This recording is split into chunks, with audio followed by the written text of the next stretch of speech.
Hello and welcome to this episode of Trash to Track. In this episode we're going to be looking at a friend of mine's Hornby Thomas Friends Bill locomotive that is not a very good runner at all. The battery test proves that the power is getting through to the motor, but there's just not enough there to make it a reliable runner. So I'm going to give it a quick track test here to see what it performs like on the track. And again, nothing. But then going forwards I noticed it instantly derails, which is puzzling until I turn the loco over onto its other side, and it becomes clear to see that one of the actual tyres off the wheels is completely missing. I think this is a factory error, as I don't think anybody who just had this as a bog standard train set would remove that or be able to get it off without damaging the wheel. And the wheel isn't damaged, the tyre's just missing. So it could be that this is a manufacturing error and that this loco has never run properly since it was constructed. I'm going to deconstruct the loco now by removing the screws and the couplings first, and the chassis is held in with 3 clips, 2 at the back under the cab and 1 at the front. However, it took me a while to find this out, and I ended up undoing all the screws to try and release it before realising that it was clipped into place. Once I'd realised it was clipped into place, it was a simple case of dropping it out of the body shell. Well, every day is a school day, as they say. These motors in these models are pretty robust, so I'm pretty confident we can get this back running on the track, providing we can straighten out these pickups and sort that wheel out. There's a lot of crud and dirt on this chassis block, so this will need a good clean up. It will need taking apart and re-lubricating as well. Just rubbing a dry cotton bud on the chassis there, you can see how much rubbish is coming off this. So it has had some use, which is puzzling, and I'm at a loss as to explain where that tyre's gone off that wheel. No wonder it wasn't running very well, only having 3-wheel pickup. I'm going to look through my box of spare wheels to see if I've got a spare wheel off this chassis I can use, as these wheels are used on the generic 040 chassis that come with Smokey Joe and the like. But looking through the wheels, it becomes apparent that even though there are plenty in here of different manufacturers and makes, I'm not going to have a spare for this, so I'm going to have to order some in. Which isn't a problem, it's just going to put a week or so onto this rebuild. Now looking at the wheel set in its entirety, you can see there how daft it looks without the tyre on it. So I'm going to strip this down, and the replacements have arrived. This is about 5 or 6 days later. To remove these side rods from the wheels, first I pull the wheels apart off their plastic axles, as these aren't going to be used again. And I gently manipulate the pins out of the wheels holding the side rods in place, just as I did when I rebuilt my Redland 06 loco in one of the earlier Trash to Track episodes. Using a pair of needle nose pliers, I just manipulate each pin out until it becomes free. Try not to damage these pins and the side rods, otherwise you'll have to order more spares and it will put the rebuild back even further. For pins that were more stubborn and wouldn't come out with just the needle nose pliers, I use this pair of flat grip pliers just to hold the wheel while I pull the pins out. The same process was repeated on the other 2 wheels. Now that everything's separated, I'm going to give the side rods a good clean with my cotton bud and methylated spirits method, as there's quite a lot of gunk and crap all built up in the grooves on these side rods. A couple of them are slightly bent as well. Now I don't know if I did that removing them from the wheels or whether they were like that, but I'm going to flatten them out later on. Using a piece of wood, in this case I'm using my soldering pad, all I do is gently tap the ends with a ball peen hammer just to flatten them out, as I said before.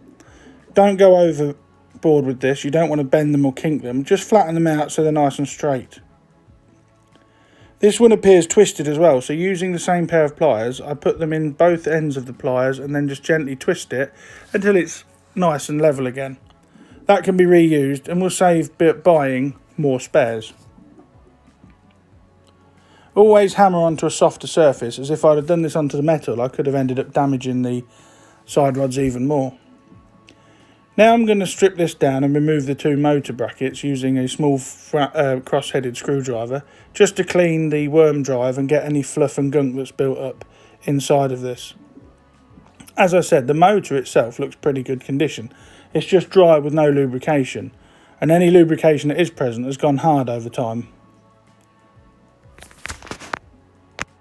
Now that the motor is free, you can clean underneath it. And having a look at this chassis, there are multiple axle holes on this, so this must be used for multiple models. Otherwise it's the smallest 080 tank I'll have ever seen in my life. Now everything's been cleaned off with the methylated spirits and the cotton bud, I'm going to re-lubricate all the bearing parts and the turning parts on the chassis and start to reassemble it. It only takes a tiny amount of oil, but it's better than having none at all, as these just rub on the bare metal of the chassis and do need some lubrication. Once that's all in place and the cogs are back in, I put some silicone grease on the worm drive and the cogs just to aid with smooth running when we reassemble this model. I also put some on the top of the worm gear there. There's not much on it, it looks a lot on the camera, but in reality there's not a great deal on there at all, just enough to spread it through the drivetrain when it's running in.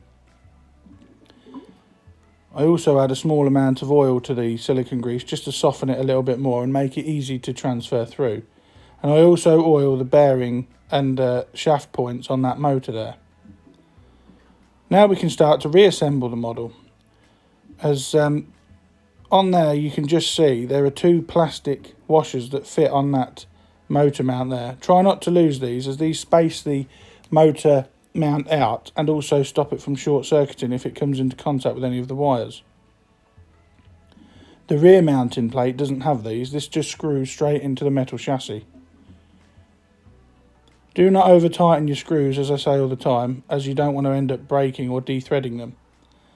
The battery test on the bent pickups proves that the motor and gear train are now working nicely and it spread the lubrication around. To straighten out the pickups I use these pair of tweezer nose pliers again, just to bend the brass back into some sort of shape, as this was all badly bent and it would have been caught in the wheel without the tyre on as it was going round and round, as it's designed to sit on the back of the metal tyre. I also give the pickups a good clean, as there is quite a bit of fluff built upon these.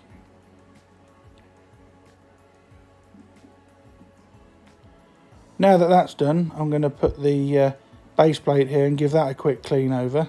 Let's see if I don't keep dropping it. And get all the built up oil and old lubrication off it, just ready to refit onto the bottom of the model. It will house the new lubrication that's already on the model. It will stop it splashing onto the track. Now it's time to refit the side rods to the new wheels. To do this, I've just put the side rod on and apply the pins, and there are two different types of pin with this. The pins are held in place with that tiny little lip you can see on the bottom there, so you have to squeeze that in the already drilled out plastic holes. And as I was saying, there are two different types of pins. The longer pin goes on the axle that takes the piston rod as well as the side rod, and using some plain smooth nose pliers there, I just gently press the pins in place. I don't have any other sort of press to do this, and I find this method works well if you work carefully and methodically. Don't go overboard with this, as you can damage the pin and damage the tyre. There's a demonstration of the two different size pins that you get with this model. Don't get them mixed up, otherwise you're going to have to take out the pin of the new wheel again and you could damage the plastic holding lug. Once it's all back in place, it looks quite nice, and you can see there how nice and shiny these new wheels are. These ones will go in the spares box, and this plastic one is going into the bin. Now we are in a position we can start reassembling this model. I put the wheels in here initially, as you can see, and line all the bearings up, but for some reason I forget to put the pickups through the wheels, so I end up taking these back out again. So if you do this, you have to reassemble it by putting them pickup things you can see sticking out the side there. They need to go between the middle of the wheels. It will save you having to do it later on, as I did.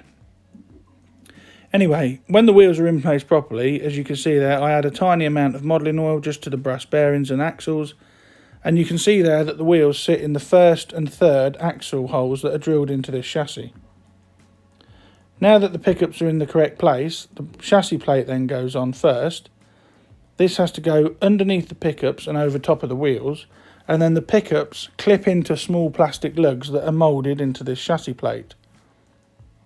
Once they're all in place, and as you can see there, they just simply clip on small plastic lugs, and if any of these have snapped off your model, or you're doing a model where they're missing, you could use a small amount of super glue to hold them in place.